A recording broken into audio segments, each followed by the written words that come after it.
Anda sebagai PNS yang profesional ya. Profesional di mana Anda itu adalah pelayan ya, pelayan.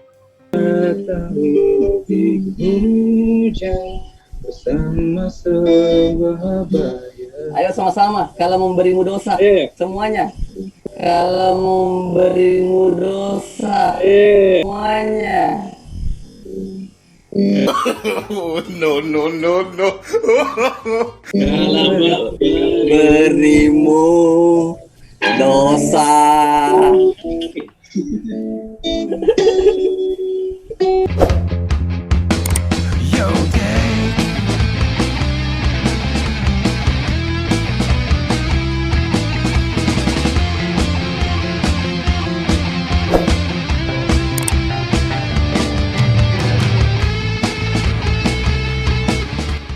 Yang kreatif, yang inovatif gitu. Kita hubungkan dengan mata pelatihan kita saat ini gitu ya.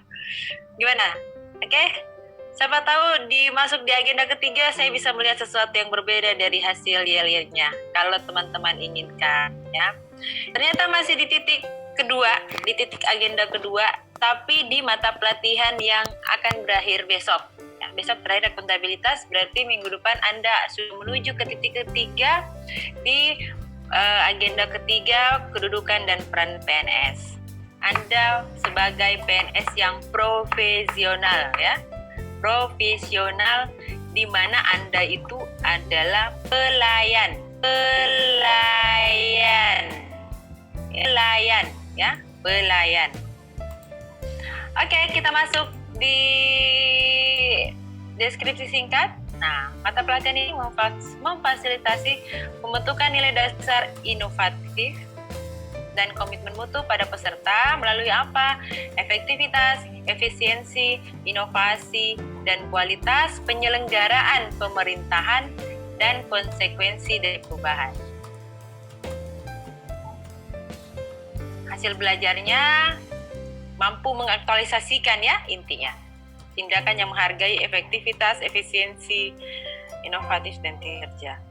Indikatornya tadi sudah ada kelihatan dari depan, tindakan yang menghargai efektivitas, efisiensi, memberikan contoh sikap perilaku yang kreatif dan inovatif, dan bisa menganalisis kasus terkait komitmen mutu.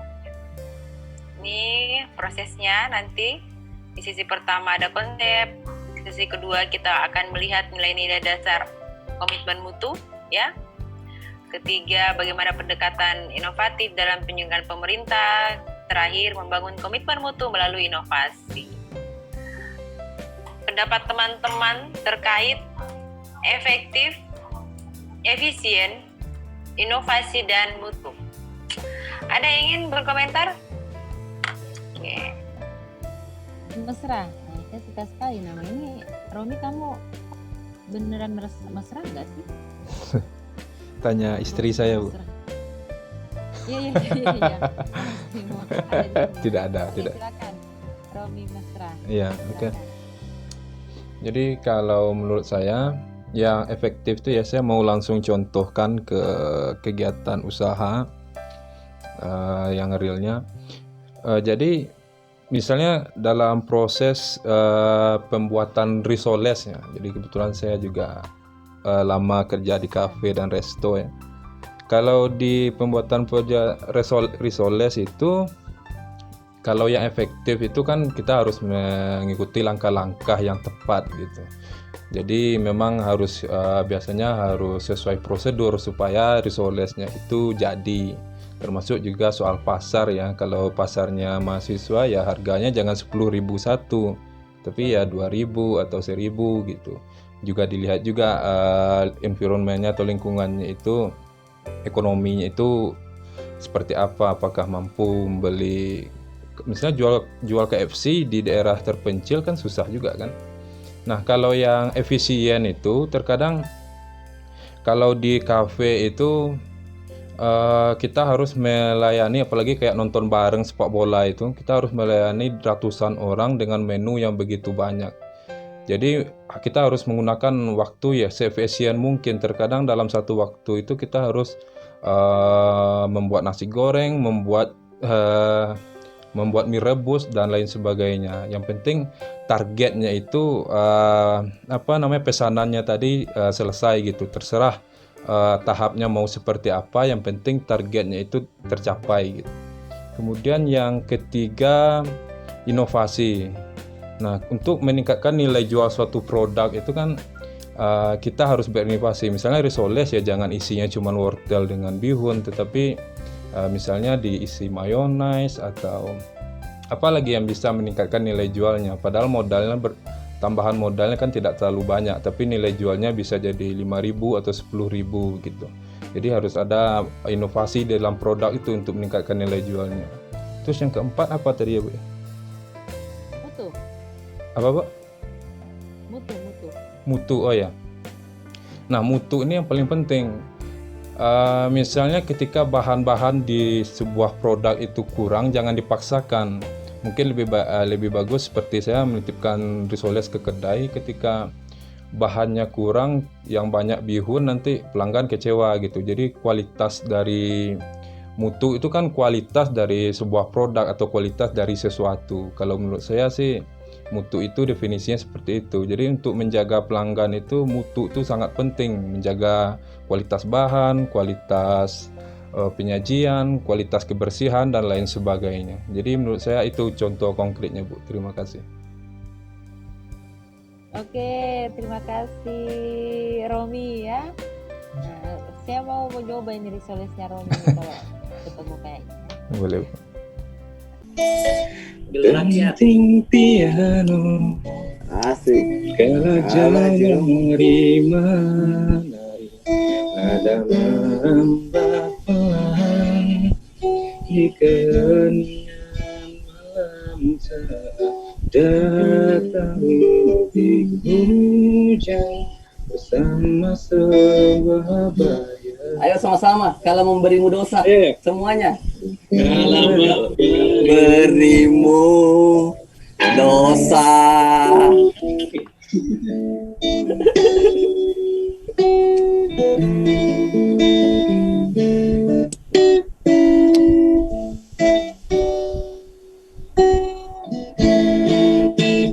Hati kecil berbisik untuk kembali padanya. Ibu kata menggoda, 1000 sesat di depan mata, seperti menjelma kala aku tertawa. Saat memberimu dosa, maafkanlah.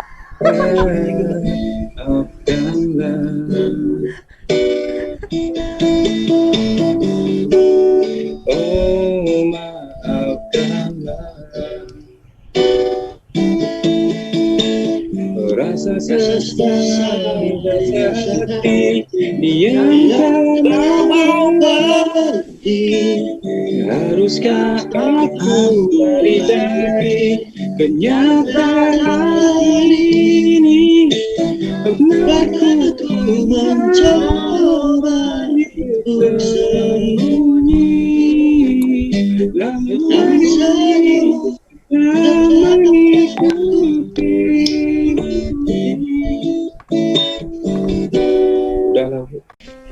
Nah, orang lagi menikmati, lagi gini-gini kok langsung tiba-tiba berhenti gitu. Saya yes Bu.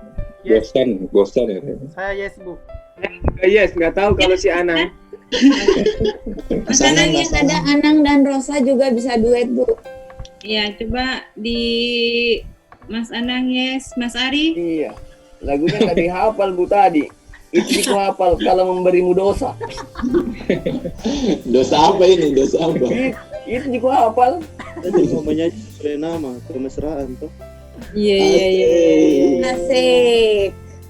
Oh, itu bisa nanti dinyanyikan pada saat teman-teman jika klasikal nanti ya. Mas Romi. Udah Romi nanti yang gitar, kalian yang nyanyiin kemesraan. Ya, boleh. Ya. Oke, terima kasih hiburannya. Udah ya. Maaf, udah saya nggak ada receh di sini. Adanya kertas gimana? Mau yang kertas atau yang receh? Hah? Transfer aja. Apa? Cocok sekali. Banking, ya. Silakan nomor kirim ininya ya, nomor rekeningnya. Asik. Oke, teman-teman, terima kasih ya. Lumayan segar ya mendengar suaranya Uda Romi ini. Menjadi kita ingin menjadi musisi. Saya pengen sekali tuh bisa memainkan alat musik. Oke, kita lanjut ya. Mana tadi? Alat yang lain maksudnya ya? Apa sih? Ini Dapur Bu. Alat dapur Bu, alat dapur.